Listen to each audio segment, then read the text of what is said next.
DCM DK Shivakumar ಅವರು ನಿನ್ನೆ ಒಂದು ಮಾತನ್ನ ಹೇಳಿದ್ರು. ಶತ್ರುಗಳಿಂದ ನನ್ನ ಕಾಪಾಡಲಿ ಅನ್ನುವಂತ ನಿಟ್ಟಿನಲ್ಲಿ ನಾನು ದೇವರ ಮೊರೆ ಹೋಗ್ತೀನಿ, ಅದು ಪ್ರತಿದಿನನೂ ನಾನು ಆ ಪ್ರಾರ್ಥನೆಯನ್ನ ಮಾಡ್ತೀನಿ. ಯಾರ ಶತ್ರು? ಸಿದ್ದರಾಮಯ್ಯನವರ, ಪರಮೇಶ್ವರ್ ಅವರ? ಉತ್ತರ ಕೊಡಿ ಅಂತ ಪ್ರಹ್ಲಾದ್ ಜೋಶಿ ಅವರು ನೇರವಾಗಿ ಪ್ರಶ್ನೆ ಮಾಡಿದ್ದಾರೆ. ಹೀಗೆ ಡಿಕೆ ಶಿವಕುಮಾರ್ ಅವರ ಟೆಂಪಲ್ ರನ್ ವಿಚಾರವಾಗಿಯೇ ಚರ್ಚೆ ಹೆಚ್ಚಾಗ್ತಾ ಇರುವಂತಹ ಸಂದರ್ಭದಲ್ಲೇ ಹೈಕಮಾಂಡ್ ಮೇಲೆ ನನಗೆ ನಂಬಿಕೆ ಇದೆ, ನಾನು ಕೆಲಸ ಮಾಡುವಂಥದ್ದಷ್ಟೇ ನನ್ನ ಕರ್ತವ್ಯ, ಫಲಾಫಲ ಅನ್ನುವಂಥದ್ದನ್ನ ಹೈಕಮಾಂಡ್ ನಿರ್ಧರಿಸುತ್ತೆ, ದೇವರು ನಿರ್ಧರಿಸುತ್ತೆ ಅನ್ನುವಂತ ಹೇಳುವ ಮುಖೇನವಾಗಿ ಡಿಕೆ ಶಿವಕುಮಾರ್ ಅವರು ಮುಖ್ಯಮಂತ್ರಿ ಕುರ್ಚಿಯ ವಿಚಾರಕ್ಕೆ ಸಂಬಂಧಪಟ್ಟ ಹಾಗಿನ ಕೆಲ ಅಭಿಪ್ರಾಯವನ್ನ ಈ ರೀತಿಯಾಗಿ ಅವರು ವ್ಯಕ್ತಪಡಿಸ್ತಾ ಇದ್ದಾರೆ. ಮತ್ತೊಂದು ಕಡೆ ಚಿಕ್ಕಮಗಳೂರಿಗೆ ಅವರು ಹೋದಂತಹ ಸಂದರ್ಭದಲ್ಲಿ ಮುಂದಿನ ಮುಖ್ಯಮಂತ್ರಿ ಡಿಕೆ ಶಿವಕುಮಾರ್ ಅಂತ ಬಹಳ ಘೋಷಣೆಗಳು ಕೂಡ ಕೇಳಿಬಂತು. ಆದ್ರೆ ಅದನ್ನೆಲ್ಲ ಹೇಳಬೇಡಿ, ಅದೆಲ್ಲ ಹೈಕಮಾಂಡ್ ನಿರ್ಧರಿಸುತ್ತೆ ಅನ್ನುವ ಮುಖೇನವಾಗಿ ಡಿಕೆ ಶಿವಕುಮಾರ್ ತಮ್ಮ ಸೈಲೆಂಟ್ ತಂತ್ರವನ್ನ ಮುಂದುವರಿಸಿದ್ದಾರೆ. ಬನ್ನಿ ಇದಕ್ಕೆ ಸಂಬಂಧಪಟ್ಟಾಗಿನ ರಿಪೋರ್ಟ್ ನೋಡ್ಕೊಂಬೋಣ.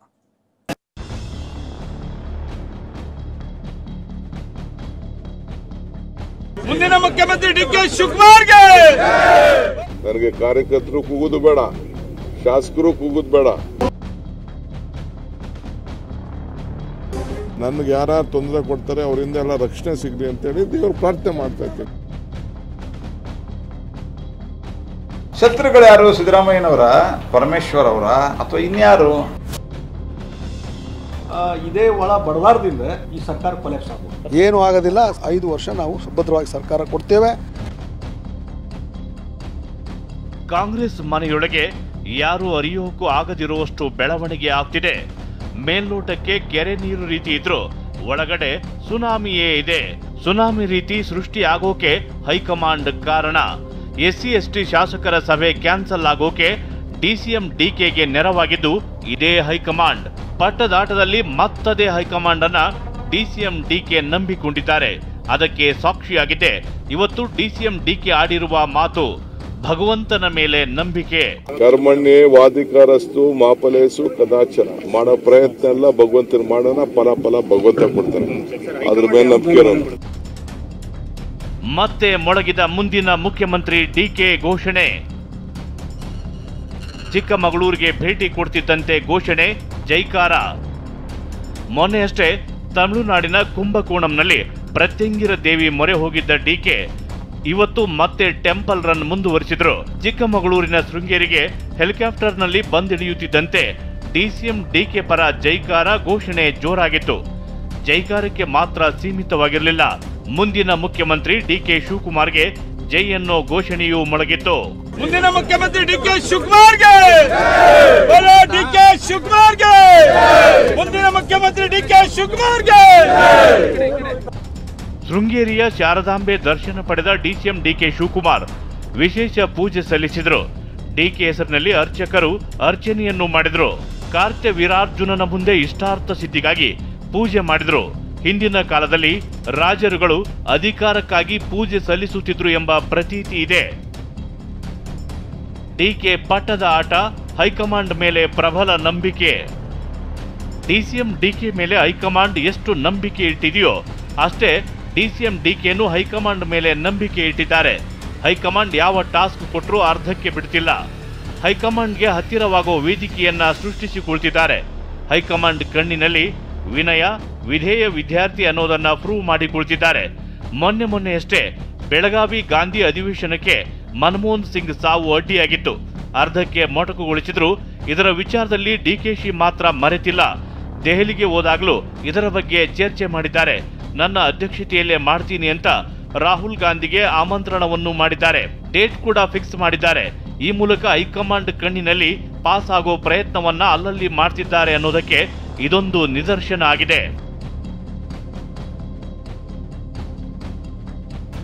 ಯಾರ ಬೆಂಬಲವೂ ಬೇಡ, ನಾನುಂಟು ಪಕ್ಷ ಉಂಟು ಅಂತಿರುವ ಡಿಸಿಎಂ ಡಿಕೆಶಿ ಹೈಕಮಾಂಡ್ ನಿರ್ಧಾರದ ವೇಳೆ ನನ್ನ ಸಿಎಂ ಪಟ್ಟದ ಭವಿಷ್ಯವೂ ಇದೆ ಅಂತಾನು ಡಿಸಿಎಂ ಡಿಕೆ ಸೂಕ್ಷ್ಮ ಸಂದೇಶ ಕೊಟ್ಟಂತಿದೆ. ಯಾರು ಬೇಡ, ನನಗೆ ಯಾರು ಒತ್ತಾಯ ಆಗೋದು ಬೇಡ, ನನಗೆ ಯಾರ ಬೆಂಬಲನೂ ಬೇಡ, ಯಾವ ಶಾಸಕರ ಬೆಂಬಲನೂ ನನಗೆ ಅವಶ್ಯಕತೆ ಇಲ್ಲ. ನಾನು ಉಂಟು, ಕಾಂಗ್ರೆಸ್ ಪಕ್ಷ ಉಂಟು. ಕಾಂಗ್ರೆಸ್ ಪಕ್ಷ ನಾಯಕರು ಏನ್ ಹೇಳ್ತಾರೆ ಆ ರೀತಿ ನಾನು ಕೆಲಸ ಮಾಡ್ಕೊಂಡು ಹೋಗ್ತೀನಿ. ನನಗೆ ಕಾರ್ಯಕರ್ತರು ಕೂಗುದು ಬೇಡ, ಶಾಸಕರು ಕೂಗುದು ಬೇಡ, ನನ್ನ ಬೆಂಬಲಕ್ಕೆ ಯಾರು ನಿಂತ್ಕೊಳ್ಳೋದು ಬೇಡ. ನನ್ನ ಡ್ಯೂಟಿ, ನನ್ನ ಕರ್ತವ್ಯ ಮಾಡ್ತೀನಿ. ಯಾರು ತಲೆ ಕೆಡಿಸ್ಕೊಳಕ್ ಹೋಗ್ಬೇಡಿ. ಯಾವ ರಾಜಕಾರಣ ತಿರುವು ಅವಶ್ಯಕತೆ ಇಲ್ಲ. ಜನ ಆಶೀರ್ವಾದ ಮಾಡಿದ್ದಾರೆ, ಜನ ನಮ್ಗೊಂದು ಅವಕಾಶ ಕೊಟ್ಟಿದ್ದಾರೆ. 5 ವರ್ಷ ಮುಂದುವರಿಸ್ತೀವಿ. ಎಲ್ಲರ ಮಾತು ಗೌನ, ಪಕ್ಷ ಏನ್ ಹೇಳ್ತದೋ ಆ ರೀತಿ ಕೆಲಸ ಮಾಡಿಕೊಂಡು ನಾನು ಮುಖ್ಯಮಂತ್ರಿಗಳು ಹೋಗುವಂತ ಕೆಲಸ ನಾವು ಮಾಡ್ಕೊಂಡು ಹೋಗ್ತೀವಿ. ಮಾಡೋ ಪ್ರಯತ್ನ ಮಾಡ್ತೀನಿ, ಭಗವಂತ ಕೊಡ್ತಾನೆ. ಮಾಡೋ ಪ್ರಯತ್ನ ಮಾಡ್ತೀನಿ, ಫಲ ಭಗವಂತ ಕೊಡ್ತಾನೆ ಅಂತ ಡಿಸಿಎಂ ಡಿಕೆ ಶಿವಕುಮಾರ್ ದೇವರ ಮೇಲೆ ಭಾರ ಹಾಕಿದ್ರು. ಕರ್ಮಣ್ಯೇ ವಾಧಿಕಾರಸ್ತು ಮಾಫಲೇಸು ಕದಾಚನ. ಮಾಡೋ ಪ್ರಯತ್ನ ಎಲ್ಲ ಭಗವಂತನ ಮಾಡೋಣ, ಫಲ ಭಗವಂತ ಕೊಡ್ತಾನೆ. ಅದ್ರ ಮೇಲೆ ನಂಬಿಕೆ ಇರೋದು. ಜೋಶಿ ಡಿಸಿಎಂ ಡಿಕೆ ಮಧ್ಯೆ ಶತ್ರು ಸಂಹಾರ ಫೈಟ್. ನನಗೆ ರಕ್ಷಣೆ ಸಿಗಲೆಂದು ದೇವರಿಗೆ ಪ್ರಾರ್ಥನೆ ಮಾಡಿದ್ದೀನಿ ಅಂತ ಡಿಸಿಎಂ ಡಿಕೆಶಿ ಹೇಳಿದರು. ಇದಕ್ಕೆ ಕಾಲೆಳೆದಿರುವ ಕೇಂದ್ರ ಸಚಿವ ಜೋಶಿ ಶತ್ರುಗಳ ಯಾರು, ಸಿದ್ದರಾಮಯ್ಯನವರ, ಪರಮೇಶ್ವರ್ ಅವರ, ಯಾರು ಅಂತ ಸ್ಪಷ್ಟವಾಗಿ ಹೇಳಿ ಅಂದ್ರು. ದಿನಾ ಮಾಡ್ತಾ ಇರ್ತೀನಿ, ಎವ್ರಿ ಡೇ ಪೂಜೆ ಮಾಡ್ತಾ ಇರ್ತೀನಿ. ಎವ್ರಿ ಡೇ ನನ್ಗೆ ಒಳ್ಳೇದಾಗ್ಲಿ, ನನ್ಗೆ ಯಾರು ತೊಂದರೆ ಕೊಡ್ತಾರೆ ಅವರಿಂದ ಎಲ್ಲ ರಕ್ಷಣೆ ಸಿಗ್ಲಿ ಅಂತೇಳಿ ದೇವ್ರ ಪ್ರಾರ್ಥನೆ ಮಾಡ್ತಾ ಇರ್ತೀನಿ. ಅಕ್ಸೆಪ್ಟೆಡ್. ನಾನು ಶತ್ರು ಸಂಹಾರ ಯಾಗವನ್ನು ಮಾಡಿದ್ನಿ ಅಂತ. ಶತ್ರುಗಳು ಯಾರು, ಸಿದ್ದರಾಮಯ್ಯನವರ, ಪರಮೇಶ್ವರ್ ಅವರ, ಅಥವಾ ಇನ್ಯಾರು? ಸ್ವಲ್ಪ ಉತ್ತರ ಸ್ಪಷ್ಟ ಕೊಟ್ಟರೆ ಒಳ್ಳೇದಾಗತ್ತೆ. ಕಾಂಗ್ರೆಸ್ನಲ್ಲಿನ ಕಚ್ಚಾಟದಿಂದ ಯಾವ ಕ್ಷಣದಲ್ಲಾದರೂ ಸರ್ಕಾರ ಪತನ ಆಗ್ಬೋದು ಅಂತ ಬಿಜೆಪಿ ಸಂಸದ ಜಗದೀಶ್ ಶೆಟ್ಟರ್ ಭವಿಷ್ಯ ನುಡಿದ್ರು. ಇದಕ್ಕೆ ತಿರುಗೇಟು ಕೊಟ್ಟ ಸಚಿವ ಡಿ ಸುಧಾಕರ್ ಸರ್ಕಾರ ಸುಭದ್ರವಾಗಿರುತ್ತೆ ಅಂದ್ರು. ಮೊದಲು ಅಲ್ಲಿ ಒಳಗೊಳಗಿತ್ತು, ಈಗ ಅದು ಇವತ್ತಿನ ನಾಳೆ ಹೊರಗೆ ಬರ್ತದೆ. ಅದರಿಂದ ಈ ಸರ್ಕಾರ ಕೊಲ್ಯಾಪ್ಸ್ ಆಗ್ತದೆ ಅನ್ನುವಂಥ ಮಾತನ್ನು ಅವತ್ತಿಂದ ಹೇಳ್ತಾ ಇದ್ದೆ ನಾನು. ಇವತ್ತು ಆ ಸ್ಥಿತಿ ಇವತ್ತು ಬಂದದೆ ಕಾಂಗ್ರೆಸ್ ಪಾರ್ಟಿಗೆ. ಇದೇ ಒಳ ಬಡದಾರದಿಂದ ಎಟ್ ಎನಿ ಟೈಮ್ ಈ ಸರ್ಕಾರ ಕೊಲ್ಯಾಪ್ಸ್ ಆಗ್ಬೋದು. ಅವರು ಎಲ್ಲರೂ ಜೊತೆಗಿದ್ದಾರೆ, ಸಿದ್ದರಾಮಯ್ಯ ಸಾಹೇಬರು ಜೊತೆಗಿದ್ದಾರೆ. ಏನೂ ಆಗೋದಿಲ್ಲ. 5 ವರ್ಷ ನಾವು ಸುಭದ್ರವಾಗಿ ಸರ್ಕಾರ ಕೊಡ್ತೇವೆ. ಮತ್ತು 28ರಲ್ಲಿ ಉಪಮುಖ್ಯಮಂತ್ರಿಗಳೇ 2028ಕ್ಕೂ ಈ ರಾಜ್ಯದಲ್ಲಿ ಕಾಂಗ್ರೆಸ್ ಪಕ್ಷನ ಅಧಿಕಾರಕ್ಕೆ ಬರುತ್ತೆ ಅಂತ ಅವರೇ ಭಾಳ ಕರೆಕ್ಟಾಗಿ ಪ್ರಿಡಿಕ್ಟ್ ಮಾಡಿದ್ರು ಹಿಂದೆ. ಕಾಂಗ್ರೆಸ್ ಮನೆಯಲ್ಲಿ ಬೆಳವಣಿಗೆಯನ್ನಷ್ಟೇ ಅಸ್ತ್ರ ಮಾಡಿಕೊಂಡ ಬಿಜೆಪಿ ಟೀಕೆ ಮಾಡ್ತಿದೆ. ಒಂದು ಕಡೆ ಸಿದ್ದರಾಮಯ್ಯನವರು ಅವರ ಅವಧಿ ಪೂರ್ಣ ಆಗಿದೆ ಆದ್ರೆ ಬಿಡ್ಕೊಡಕ್ಕೆ ಅವ್ರ ಮನಸ್ಸು ಬರ್ತಾ ಇಲ್ಲ. ಯಾವಾಗ ಡಿ ಕೆ ಶಿವಕುಮಾರ್ ಡೆಲ್ಲಿಗೆ ಹೋಗ್ತಾರೆ ಅವಾಗ ಡಿನ್ನರ್ ಮೀಟಿಂಗ್ ಆಗ್ತದೆ. ಪಾಪ ಡಿ ಕೆ ಶಿವಕುಮಾರ್ ಅವ್ರು ಏನ್ ಮಾಡ್ಬೇಕು?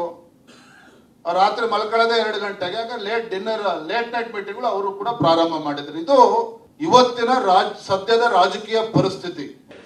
ಡಿನ್ನರ್ ಪಾರ್ಟಿ ಅಂದ್ರೆ ಅಧಿಕಾರಕ್ಕಾಗಿ ಕಚ್ಚಾಡ್ತಾ ಇದ್ದಾರೆ, ರಣಹದ್ದುಗಳ ತರ ಕಚ್ಚಾಡ್ತಾ ಇದ್ದಾರೆ.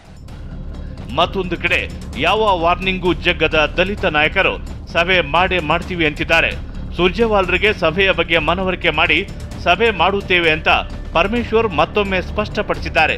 ಕೆಪಿಸಿಸಿ ಅಧ್ಯಕ್ಷರ ಬದಲಾವಣೆ ಬಗ್ಗೆ ಗೊತ್ತಿಲ್ಲ, ಮಾಹಿತಿಯೂ ಇಲ್ಲ, ಹೈಕಮಾಂಡ್ ಹೇಳಿದ ಮೇಲೆ ನಾವು ಕೇಳಬೇಕು ಅಲ್ವಾ ಅಂತ ಗೃಹ ಸಚಿವ ಪರಮೇಶ್ವರ್ ಹೇಳಿಕೆ ನೀಡಿದ್ದಾರೆ. ನಾವು ಯಾವ ಉದ್ದೇಶಕ್ಕೆ ಮಾಡಬೇಕು ಅಂತಿದ್ದೋ ಅದನ್ನೆಲ್ಲ ಅವರಿಗೆ ಈಗಾಗಲೇ ಹೇಳಿದ್ದೇನೆ, ದೂರವಾಣಿಯಲ್ಲಿ ಹೇಳಿದ್ದೇನೆ. ಬಂದ ಮೇಲೆ ಅವರಿಗೆ ಮಾತಾಡಿ ಆಮೇಲೆ ಅವ್ರು ಏನು ಹೇಳ್ತಾರೋ ಆ ರೀತಿ ಮುಂದುವರಿತೀವಿ. ಇನ್ನು ಬೆಳಗ್ಗೆ ಪರಮೇಶ್ವರ್ ನಿವಾಸಕ್ಕೆ ಸಚಿವರಾದ ರಾಮಲಿಂಗಾರೆಡ್ಡಿ, ಎಚ್.ಕೆ. ಪಾಟೀಲ್ ಆಗಮಿಸಿದ್ರು. ಈ ವೇಳೆ ಹಾಸ್ಯ ಚಟಾಕಿ ಹಾರಿಸಿದ್ದ ಸಚಿವ ರಾಮಲಿಂಗಾರೆಡ್ಡಿ, ನಾವು ಬ್ರೇಕ್ಫಾಸ್ಟ್ಗೆ ಬಂದಿಲ್ಲಪ್ಪ, ಯಾವ ಬ್ರೇಕ್ಫಾಸ್ಟು ಇಲ್ಲ, ಊಟನೂ ಇಲ್ಲ ಅಂದ್ರು. ನಮಗೆ ತಿಂಡಿಗೇನು ಕರೆದಿಲ್ಲಪ್ಪ, ಇಲ್ಲ ಬ್ರೇಕ್ಫಾಸ್ಟು ಇಲ್ಲ, ಊಟನೂ ಇಲ್ಲ, ತಿಂಡಿನೂ ಇಲ್ಲ.